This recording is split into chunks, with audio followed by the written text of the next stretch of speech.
Cantonment భూములు అమ్మకం ద్వారా వచ్చినటువంటి 303 కోట్ల రూపాయలు ఈ కంటోన్మెంట్ ఏరియాలో శాశ్వతంగా స్ట్రాంగ్ వాటర్ డ్రైన్ కానీ అదే డ్రైనేజ్ సిస్టమ్ కానీ ఎప్పుడో ఏ కాలనీకి ఆ కాలనీ ఏ బస్తీకి ఆ బస్తీ వాళ్ళ అవసరాలు బట్టి వేసుకున్నారు. కాంప్రహెన్సివ్గా కంటోన్మెంట్కు అటాచ్మెంట్ ఉన్నటువంటి సివిల్ ప్రాంతాల నుంచి కూడా డ్రైనేజ్ వస్తుంది. మన డ్రైనేజ్ కూడా కొంత ఆర్కేపురం అడిచిపోయేటువంటి ఆస్కారం ఉంటుంది. కాబట్టి పూర్తి స్థాయిలో ఇవాళ ఉన్న జనాభా 3 లక్షలు ఉండొచ్చు, 3.5 లక్షలు ఉండొచ్చు. రేపు ఇంకొక 40 ఏళ్ళకి ఎంత జనాభా పెరుగుతుంది. అదేవిధంగా రేపు కంటోన్మెంట్ జిహెచ్ఎంసీలో కలిస్తే మళ్ళీ వచ్చేటువంటి బిల్డింగ్ హైట్స్ కానీ వచ్చే పాపులేషన్ కానీ అసెస్మెంట్ చేసుకొని మళ్ళీ 20 ఏళ్ళ వరకు ఎక్కడ రోడ్లు తవ్వి మళ్ళీ పైప్ లైన్ వేసే సిస్టమ్ రాకుండా పూర్తి స్థాయిలో అసెస్మెంట్ చేసి ఇంకో 10 కోట్లు ఎక్కువ ఖర్చు అయినా పర్వాలేదు కానీ మంచిగా చేయమని చెప్పినాము. రెండవది, ఈ చేస్తున్న క్రమంలో మొత్తం ప్రాంతాలు ఒకేసారి తవ్వి బొందలగడ్డగా మార్చి ప్రమాదాలకు కారణం కాకుండా కొంచెం తాకతున్నోడు, కెపాసిటీ ఉన్నోడు, అనుభవం ఉన్నోడు అట్లాంటి కాంట్రాక్ట్ తోటి పని మొదలు పెడితే అన్ని సమకూర్చుకునే పని మొదలు పెట్టాలి తప్ప పని మొదలు పెట్టిన తర్వాత పైపులు ప్రకృతి చేసుకోవడం, పని మొదలు పెట్టిన తర్వాత లేబర్ తీసుకొచ్చుకునే పద్ధతి కాకుండా హైదరాబాద్ లాంటి నగరంలో పని జరుగుతున్నప్పుడు పని మొదలు పెడితే within 3 months 6 months time bound programme తోటి చేయాలని చెప్పి ఈరోజు తీర్మానం పాస్ చేసినాం. ఇంజనీర్లతోటి ఒకసారి అవసరమైతే ఎమ్మెల్యే గారితో కూడా మీరు ప్రాక్టికల్గా మాట్లాడండి. మీరంతా టెక్నికల్గా మాట్లాడతారు. ఎక్కడ వరదలు వస్తాయి, ఎక్కడ ఎక్కువ రేపు అపార్ట్మెంట్ పెరిగే ఆస్కారం ఉంది, జనాభా పెరిగే ఆస్కారం ఉంది, ఎక్కువ ఫ్లోటింగ్ పాపులేషన్ ఉండే ఆస్కారం ఉంది, అదంతా కూడా స్థానికంగా ఉన్నటువంటి నర్మదా గారికి తెలుస్తుంది కాబట్టి, ఎమ్మెల్యే గారికి తెలుస్తుంది కాబట్టి ఇవాళ వాళ్ళతో ఇంటరాక్ట్ అయ్యి ప్రజలతో కూడా ఇంటరాక్ట్ అయ్యి ఇదంతా రూపొందించమని చెప్పినాం. అదొక ఆస్పెక్ట్. సెకండ్ థింగ్ ఏంటంటే, ఈ పక్కకే షాపులు కొలగొట్టినప్పుడు ఆనాడు షాపులు కొలగొట్టిండు ఈ కాలువ పక్క ఉండేటువంటి తప్పుడు రిపోర్ట్ ఉంది వీళ్ళ దగ్గర. అంటే ఏదో ఇది మిలిటరీ ల్యాండ్స్, ఇవి గార్డెన్కి ఆనుకొని ఉన్నాయని చెప్పి తప్పుడు రిపోర్ట్ ఇచ్చిండ్రు. వాస్తవంగా గార్డెన్ తర్వాత నాలా తర్వాత మాత్రమే వేసుకున్నారు. ఇవాళ పేదవాళ్ళకు ఎవడో అక్కడిక్కడ కొంత బ్రోకర్గిరి చేసే వాళ్ళను దృష్టిలో పెట్టుకొని, లేకపోతే కిరాయికి ఇచ్చిన వాళ్ళని దృష్టిలో పెట్టుకొని, చాలా పెద్దవాళ్ళు ఉన్నారని చెప్పి దృష్టిలో పెట్టుకొని పేదవాళ్ళందరూ కూడా కూల్ చేసిండ్రు. అది ఇప్పటిదాకా కూడా కాలే. నేను చెప్పిన ఇంత పరిశీలి చేసేటువంటి అది లేకపోతే నువ్వు ఏం పని చేస్తున్నట్టు. ఇవాళ కంటోన్మెంట్ అనగానే మిలిటరీ మాత్రమే కాదు బాబు, ఇలా ప్రజలు ఉంటారు, ప్రజల జీవితం ఉంటుంది, వాళ్ళ యొక్క బతుకుంటుంది. కాబట్టి తక్షణమే అది ఒకటి ఏర్పాటు చేయమని చెప్పినా వీళ్ళు కోఆర్డినేట్ చేసుకొని అది చేయాలి. మూడో ఇష్యూ ఏంటంటే, కంటోన్మెంట్లో ఈ మధ్యకాలంలో వచ్చిన తర్వాత కొత్త సీఈఓ వచ్చిన తర్వాత అన్నిటికీ నెగిటివ్. ఎప్పుడు కూడా ఇంతవరకు మాకు ఒక 20 కోట్లు కావాలి, ఒక 30 కోట్లు కావాలి, మీరు శాంక్షన్ చేయమని చెప్పి ఎప్పుడు కోరలే. నేనే ఆ మధ్య కాలంలో మిట్టల్ గారు, నాకు తెలిసి వాళ్ళు వస్తే, రాకేష్ మిట్టల్ గారు వస్తే నేనే కోరిన, ఈ కంటోన్మెంట్ డబ్బులు లేనట్టుండే మనం ఆదుకోవాలని చెప్పి కోరితే పాపం వాళ్ళు ఒక 20 కోట్ల రూపాయలు ఇచ్చింది. 20 కోట్ల రూపాయలు ఇచ్చింది. ఇంకో 10 కోట్ల రూపాయలు కూడా పంపిస్తా అని చెప్పింది. నేనే ఫైనాన్స్ సెక్రటరీ తోటి రాష్ట్రంలో మాట్లాడి ఒక 25 కోట్ల రూపాయలు మనకు రావాల్సినటువంటి స్టాంప్ డ్యూటీ పైసలు తీసుకొచ్చి ఏర్పాటు చేసింది. అసలు మేము డబ్బులకు ఎక్కడ కూడా కొరత లేదు. కాకపోతే ఏంటంటే ప్రొయాక్టివ్గా లేడు, పాజిటివ్గా లేడు. ఇది మార్చుకో, ఎందుకంటే సివిలియన్ సమస్యలు ఉన్నాయని చెప్పినాము.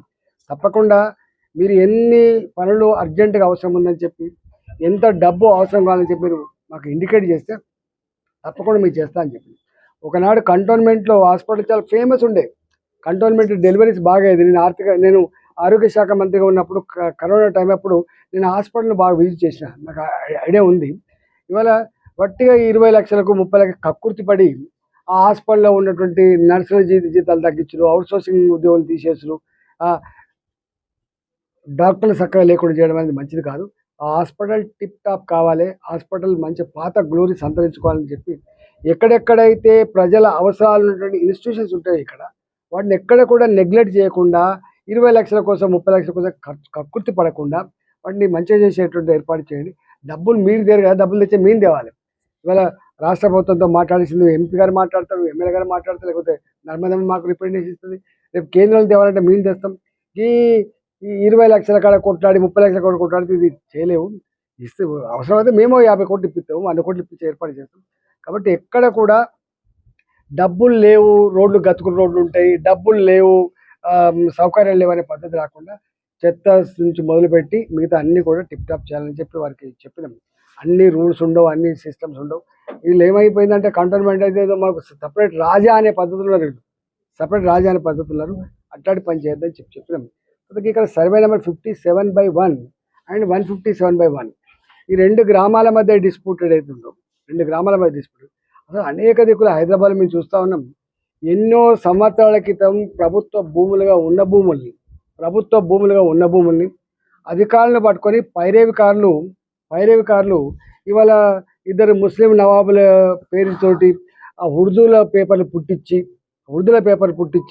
అది దాన్ని తర్జుమాపేట చేసి అవి ఎవరికి అర్థం కాకుండా అవి ప్రైవేట్ ల్యాండ్గా చేస్తే గవర్నమెంట్ ల్యాండ్ ప్రొటెక్ట్ చేసుకోవాల్సిన అక్కర ఉండదు. గవర్నమెంట్ రాజీ పడితే కంచే చేనును మేస్తే ప్రభుత్వం కాపాడాల్సినటువంటి ప్రభుత్వం తానే సరెండర్ అయిపోతే ఇంకేముంటుంది చెప్పండి. ఇవాళ ఒక ఎంఆర్ఓ వచ్చేది గవర్నమెంట్ ల్యాండ్ అంటాడు, ఒక ఎంఆర్ఓ వచ్చేమో ఇది ప్రైవేట్ ల్యాండ్ అంటాడు. ఎంత బాధ అనిపిస్తుంది అంటే అసలు 4 తరాలు ఇక్కడ మార్కెట్ పక్క పండి దాని పేరేమంటారు అంజయ్య నగర్, కానీ మా దగ్గర జొన్నల బండి అని ఉంటుంది, అలవాళ్ళు ఒక జొన్నల బండి ఉంటుంది. 4 తరాలుగా వడ్డరులు 4 తరాల క్రితం అంటే 100 ఏళ్ళ క్రితం 80 ఏళ్ళ క్రితం వచ్చి ఇక్కడ బండలు కొట్టుకుంటున్నప్పుడు మమ్మల్ని అప్పుడప్పుడు వచ్చి ప్రభుత్వ అధికారులు ఇబ్బంది పెట్టేస్తారని చెప్పారు. అంటే ప్రభుత్వ భూమి కాకుండా ఉంటే ప్రభుత్వ అధికారులు ఎందుకు వస్తారు, ఎందుకు ఇబ్బంది పెట్టారు? అట్లాంటి భూముల్ని ఎక్కడో ఒక దొంగ దొరకంగానే వాడిని పట్టుకొని ఇవన్నీ మార్చుకొని ఈ కలెక్టర్ ఇది ఇచ్చిందని అదా ఇచ్చిందని చెప్పి చేస్తున్నారు. దానికి పర్మిషన్ కూడా ఇచ్చిండ్రు. మేమన్నమ్మా దాని మీద మరొకసారి రీలుక్ చేయమని చెప్పాను. నువ్వు ఎట్లా ఇస్తావా, ఒకసారి నువ్వు ఇచ్చినావంటే అది ఆటోమేటిక్గా వాళ్ళ భూమి అయిపోయే ఆస్కారం ఉంటుంది. కాబట్టి దాని మీద కూడా చర్చ జరిగింది.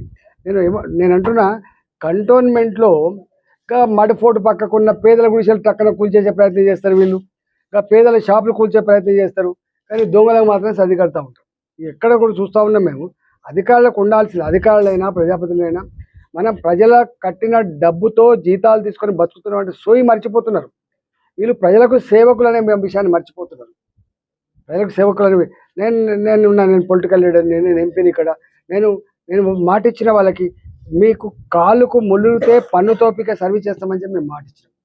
మాకు విఐపీలు ప్రజలు అనే భావన ఉంటుంది. మేము గా సోయితో పనిచేస్తామని, ఎవడైనా కూడా గదే సోయితో పని. నాకెట్లా జీతం వస్తుందో, నాకెట్లా రాజ్యాంగబద్ధంగా ఈ పదవి ప్రజల ద్వారా సంక్రమించిందో వాళ్ళు కూడా అట్లే సంక్రమిస్తారు. కాబట్టి చేసుకోవాలని చెప్పినాం. ఏది ఏమైనప్పటికీ కూడా కంటోన్మెంట్లో ఈ మధ్య కాలంలో పనులు చక్కగా జరుగుతాయని చెప్పి ప్రజలకు పర్సెప్షన్ ఉన్నది.